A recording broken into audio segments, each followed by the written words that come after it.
Because what do you think the astronauts know? Because there's been a lot of astronauts that are famous astronauts that have gone on the record saying that they exist and that they've seen unusual stuff, but for some reason, people as highly credible as them, I think Edgar Mitchell is one of them, is just they're not taken seriously, even though these are incredibly honorable, incredible people. What are some of the astronaut stories you've encountered related to astronaut encounters with UFO? There's a lot.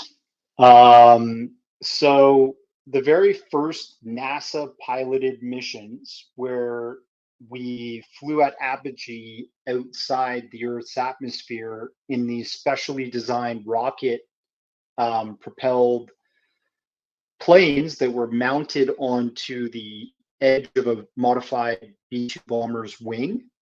That was called the X-15 missions. And two pilots that flew those missions, the very first pilot, Joe White, noticed a UFO tracking his craft when he was up there. And then I think it's Robert Walker. Yeah, he was one of the later X-15 pilots, and he noticed 5 UFOs, a few above him, and I think 2 others alongside of him. And he was doing a lecture later on when he was a retired astronaut, and he brought a picture on from being at outside the Earth's atmosphere of a UFO that was above the Earth's horizon in space. And I cover that case with the help of Carrie Martinuk in my documentary, NASA's First Missions, Secret Space UFOs, NASA's First Missions. So just from the very beginning, the outset of NASA's astronaut missions, they saw stuff. And Robert Walker even said that it was part of their manned missions to look for things like that because NASA knew that that stuff was up there, but it was a secret, right, from the public. Then you go to the first capsule missions. You've got the Mercury manned capsule missions where they launch this rocket, the capsule breaks off, and it orbits around Earth and then crashes down in the ocean. You have the famous Fireflies incident where an astronaut on, I think I can't remember which Mercury mission, but that astronaut witnessed all these lights. Now, later on, it was realized that that was actually just a undocumented and unrecognized phenomenon where these hydrogen, or no, not hydrogen, these like water molecules basically were floating around the capsule, and the sun was catching light in them, and it made them look like they were glowing like fireflies. But it just showed when he was doing his very first mission, he was so distracted by these like supposed UFOs, and it was kind of like a War of the Worlds moment where everybody on the radio and TV that was trying to tune into that to hear what the astronaut was seeing was hearing about like these strange objects circulating his capsule, which he said they look like fireflies. What are they and stuff? So that piqued the world's interest in what could be out there. But then you have the Gemini manned missions, and during the Gemini manned missions, which Buzz Aldrin was on, he was on Gemini 11.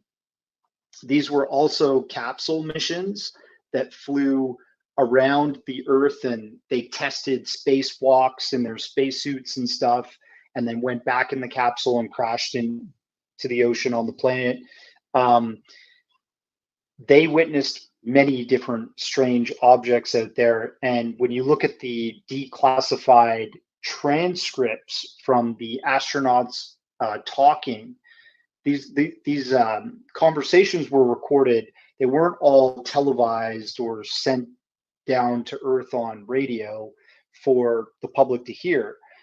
They were recorded on these like flight black boxes, which during the Gemini missions they were called the VTR, and that transcriber was then later on, you know, documented on paper and classified for 12 years. And when those papers were declassified, UFO researchers poured through them and saw that on many of the Gemini missions, famously Frank Borman on Gemini 7, he said, "We've got a bogey."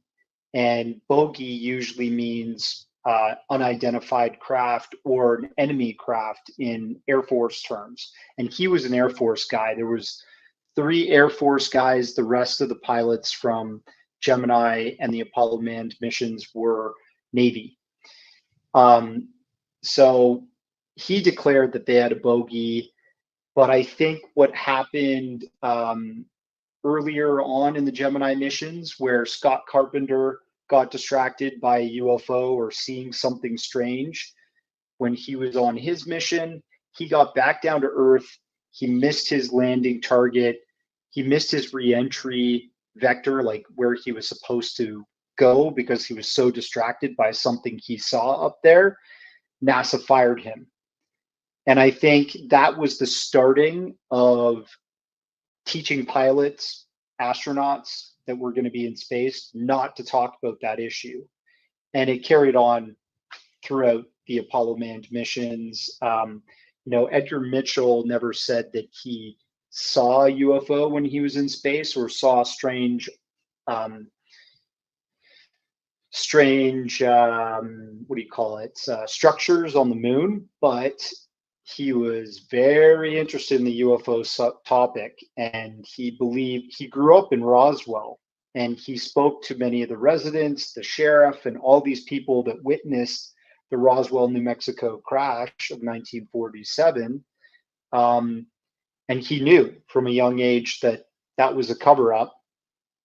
And then he became friends with people like Stephen Greer and got read into through the CIA from some former CIA member that there was a cover up. There was a UFO crash retrieval program, that there was possibly a reproduction or reverse engineering program. And he was very adamant that we were not alone, that non-human intelligence was interacting with our planet, and that it was being kept from the public.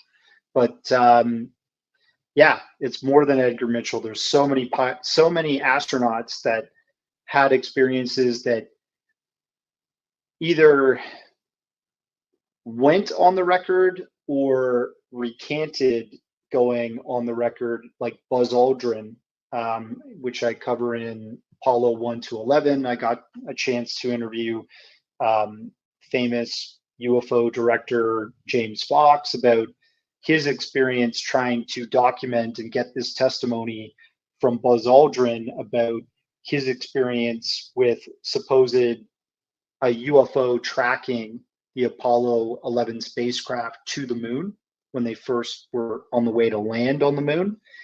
And supposedly, yeah, Story Musgrave, Gordon Cooper. So supposedly Buzz Aldrin saw something. Neil Armstrong, they all saw something, but Buzz changed his story over the years, and he didn't want to talk about it. And when James Fox went to meet with him in Europe to get the goods, Buzz basically ghosted him and said he wasn't going to add to the UFO fire, and he didn't want to give his testimony. So, yeah, Story Musgrave, he saw this, like, there's a video online of an STS mission in which he saw what looked like almost like a worm or something in space. There's Leroy Chow that saw 3 lights in a triangular pattern fly over him during a a mission on the ISS. Um, and Gordon Cooper didn't see one in space. People say that he might have, but his testimony was that he saw one when in the 1950s when he was a test pilot. I think it was might be out at Nellis Air Force Base. He saw a craft land on the dry lake bed, and they apparently filmed it with 16 millimeter film footage. And then he called the appropriate um, personnel that were higher ranking to ask what they wanted to do with this footage. And some men showed up that were, kind of fit the description of a Men in Black, like, no known military fatigues or rankings or anything, and just confiscated or actually, that's wrong. He apparently mailed the footage and never saw it again.